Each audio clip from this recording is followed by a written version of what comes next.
British Columbia Institute of Technology acknowledges that our campuses are located on the unceded traditional territories of the Coast Salish nations of Musqueam, Squamish, and Tsleil-Waututh.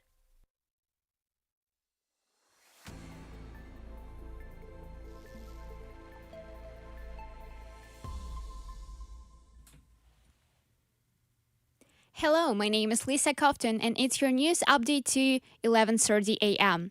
Finance Minister Chrystia Freeland says owners of small and medium-sized businesses will finally receive their long-awaited carbon pricing refunds before the end of this year. The Finance Department said the federal government will send more than $2.5 billion to about 6,100 Canadian businesses in December. The payments will return a portion of the carbon price revenue from 2019-2020 through 2023-2024 to small businesses in jurisdictions where the federal fuel charge applies. The amount received by a business will depend on the province it operates in and the number of workers it employs. Air raid sirens are sounding across Israel as a series of explosions have been heard in Tel Aviv and near Jerusalem. Israel's military says Iran has fired missiles at Israel and residents are being told to seek shelter.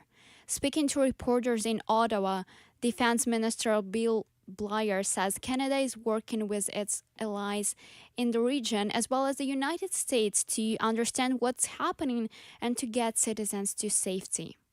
Our primary concern is the safety of Canadians in the region, and we've been doing a great deal of work in Lebanon and in neighboring countries, Cyprus and Turkey in particular, in order to facilitate the safe departure of those individuals. Right now, we're relying on commercial airlines that are still flying out of the Beirut airport. There's about 6 carriers that are operating out of there and about 60 flights that are scheduled for today. An Israeli military spokesperson says the country's air defense system is intercepting threats where necessary. It's not immediately known if the explosions being heard are interceptions or missiles landing. The House of Commons will hold an emergency debate this evening on the crisis in Lebanon after Israel's ground incursion intensifies fears of a full-scale invasion. Members of parliament will decide how Ottawa should respond to the Israeli ground operation that started this morning and the airstrikes that have destroyed apartment building in Beirut. International Development Minister Ahmed Hussein says Canada is still appealing for an end to the fighting. Stats Canada says that BC has the lowest fertility rate in Canada. Our reporter Philippe Kovacevic has more. In 2022, Stats Canada surveyed and found out Canada had its lowest rate of fertility in over 100 years. Fertility rate is the number of children per woman. Across Canada, the average number of children each woman had was just over 1 child. In 2023, it was even lower, with BC having the lowest rate of around 1 child per woman.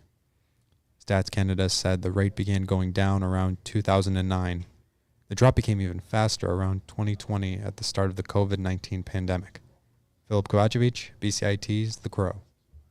Ontario, Quebec, and Nunavut will offer antibody injections to all newborns and infants to protect them from the respiratory syncytial virus this winter.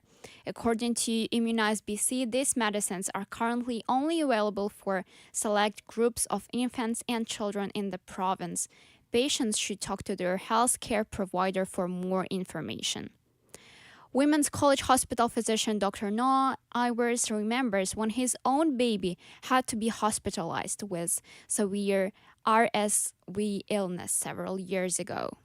As a family doc, and also as a parent who's been through this, you know, if there's something you can do to prevent your kid becoming short of breath and you watching them with their ribs heaving in and out and you watching them needing to get an oxygen mask, like if there's something simple in your power to do that, please, you know, take advantage of it.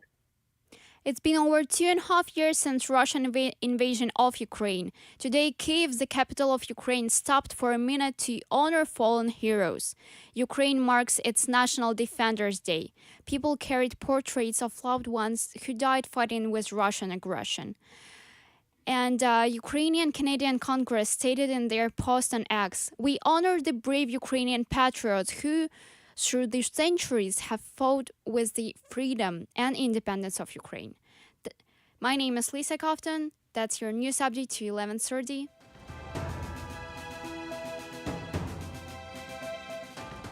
Stay tuned for more. This is 1680 The Crow, and you're listening to our feature presentation.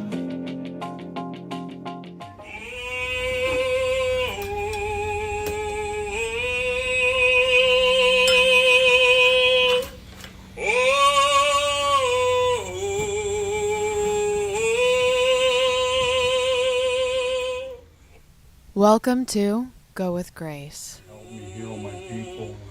His whole family have beautiful singing voices. His sister, his brother, they're all beautiful singers. Sometimes he'll sing at some of the funerals, like here in Musqueam, and his acts will be tears coming down their face because he has a singing voice like his father, late Miles Sparrow, so his sisters are reminded of how their brother used to sing. So he has his dad's voice. Hi, I'm your host, Grace Chen. And I'm your host, Grace Miller. Welcome to today's episode, Following a Path of Personal Reconciliation. Blanketing exercise all those times, and I went back to my childhood and, looked at the decisions were made under drugs and alcohol for the last 100 years. So when people were doing all that stuff, it was a dangerous place when I was growing up. Yes. So when we realized that even my children and grandchildren were always going to be affected by what was going on, because that connection was broken with my children. Our journey began at the Sparrows' residence on Musqueam 2 land, where we spoke with Martin Sparrow, an elder, and his wife, Shauna Sparrow, founder of Moontide Reconciliation. She specializes in the Kairos blanket exercise, a visually immersive experiences that places people into the history of indigenous peoples and what they went through. So I was born in 1968, and my mother passed away in 1971. So when she passed away in 1971, I became a 60 scoop. So I became a part of the federal government. To no permission from my father. My father was at work, and when I came home, I was gone. So, and then my mother passed away in 1971, residential survivor from the Kamloops Indian Residential School.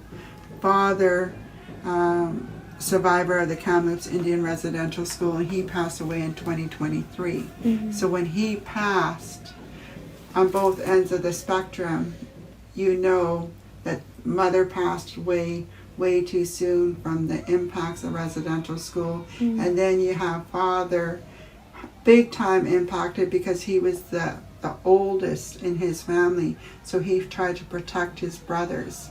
So now you know why there was dysfunction within community, within family, and why there was so much drinking back in the day, and why the parenting was the way it was, even when I did meet him, why it was the way it was. As we sat in a circle in their living room, they would go on to explain how colonialism and colonization didn't end with the residential schools and didn't end once Indigenous peoples in Canada gained rights. It's still impacting their lives today. And the few times that I went fishing in the last few years, I dealt with CP Rail, RCMP, and DFO, the Departments of Fisheries officers. So this is who we deal with all the time, is even as Musqueam fishermen, they're dealing with the Department of Fisheries and officers and RCMP, and it's huge racism still out on the waters. After getting to know Shauna and Martin a little bit better, they were kind enough to allow us to attend the Union of BC Indian Chiefs meeting happening at the Musqueam Cultural Center, a few blocks away from their house.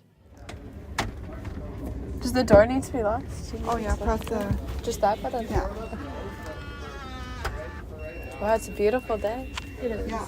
That's a solid one, 4 guys walking down on it. Oh, big peppers. And a dog.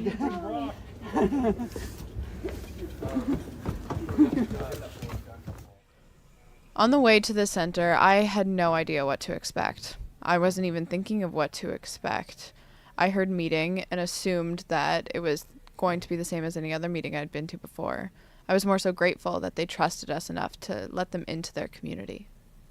For myself, I didn't expect the Chiefs meeting to be any different from other meetings I've attended, but what really took me by delight was the wonderful community next door where there was a marketplace.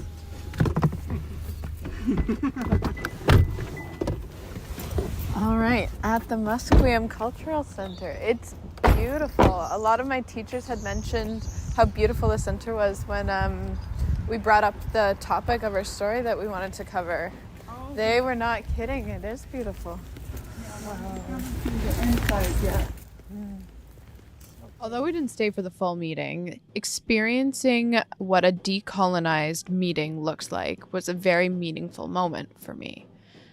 It was a gymnasium filled with tables from wall to wall, set up in a circle, and rather than there being a podium, each chief had their own microphone, and an operator moved through individuals who wished to speak in a calm and orderly fashion. It was nothing like I'd ever seen before.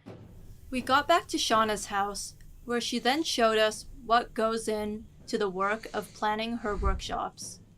She emphasizes the role that youth facilitators play in her work. So they're actually doing what I used to do.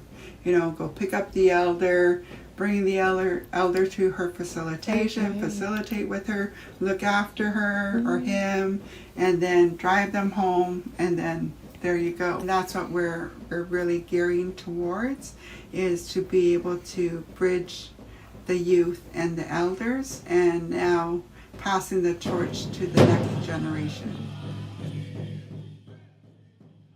Next up, we see plenty of youth involvement, live and in person, with traditional dancing, singing, and drumming.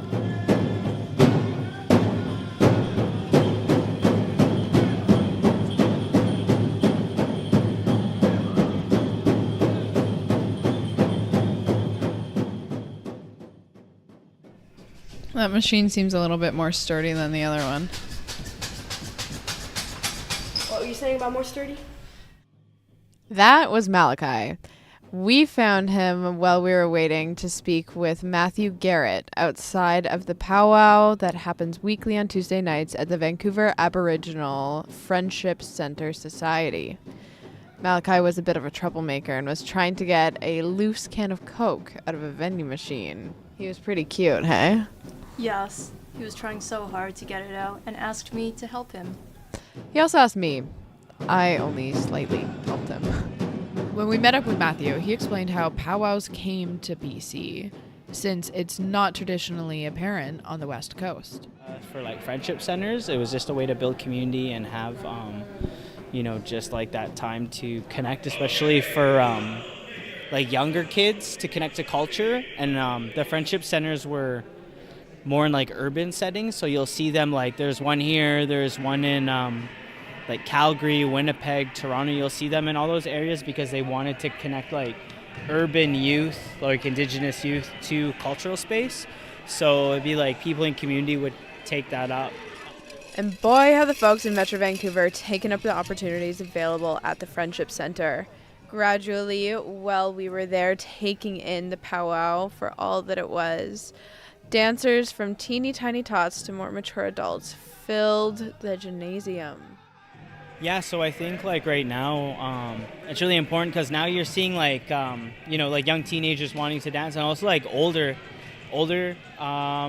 folks wanting to dance. Like that's something that I've noticed. Matthew started doing traditional dancing and singing once he moved to Vancouver. Because I grew up in Alberta, but I moved here.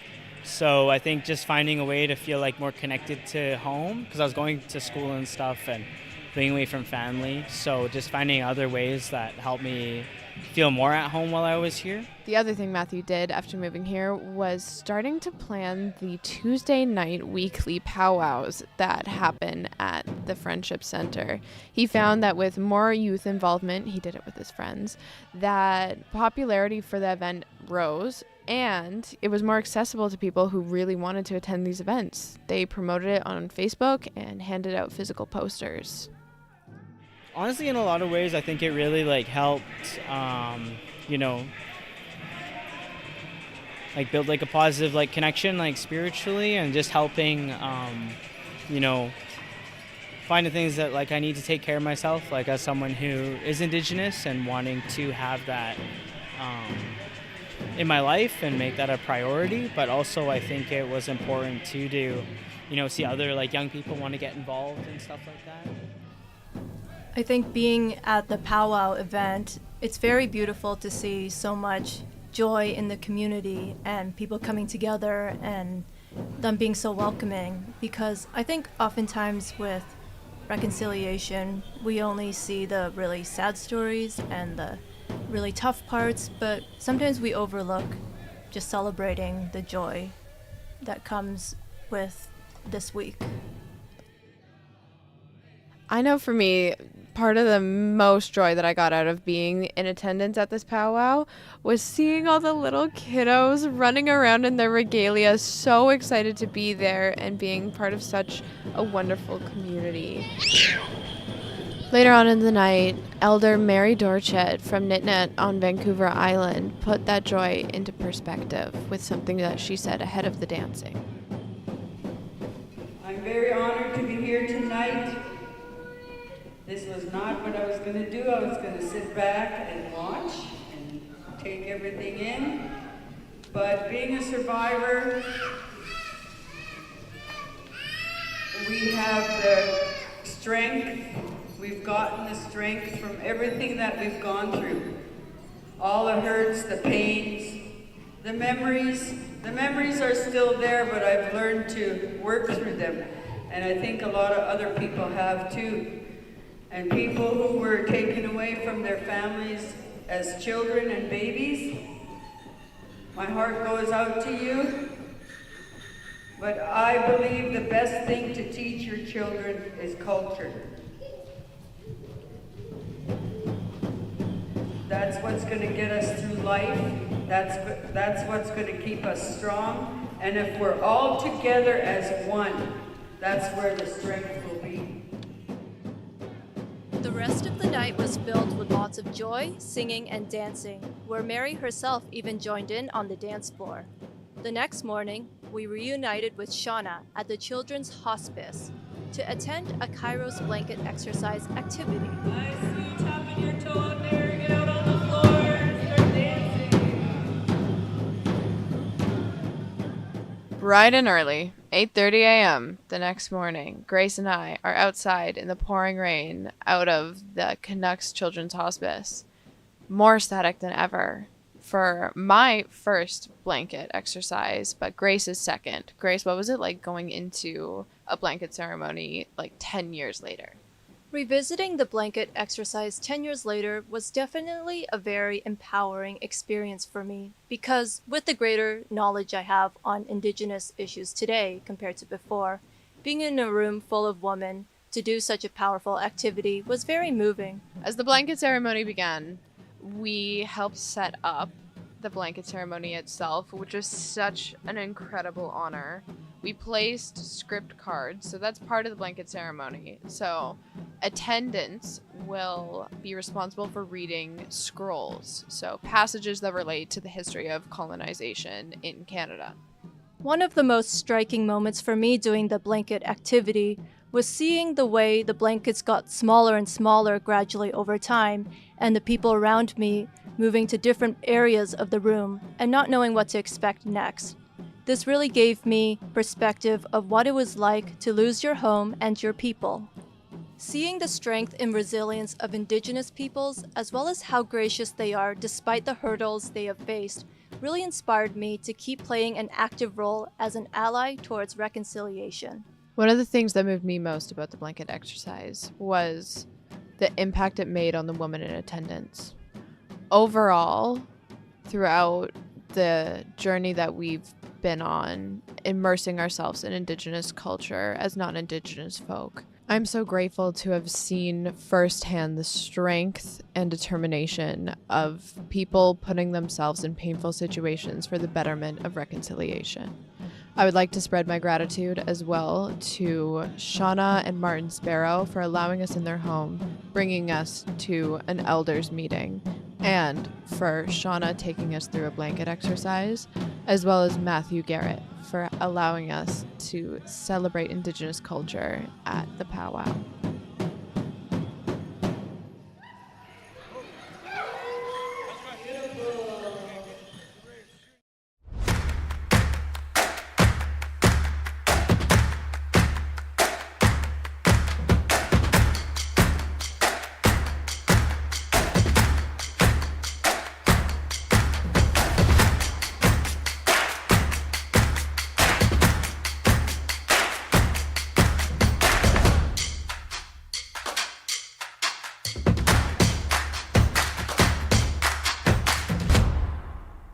Everything is changing to digital. Everything is online. People aren't just waiting for the 6 o'clock news anymore. People want their news right now. They want to be able to go onto their smartphone, onto the internet, and see the news that they want to see. Vancouver is growing at, a really rapid rate, the Lower Mainland even, and with the tools that we're given here, we're able to cover all of that. Welcome to BCIT Magazine. I'm Radhika Sikakane. In the program, they really leave it up to you. I mean, the help is there when you need it, figuring out how to use the programs like Premiere, Audition, and figuring out how to use the cameras.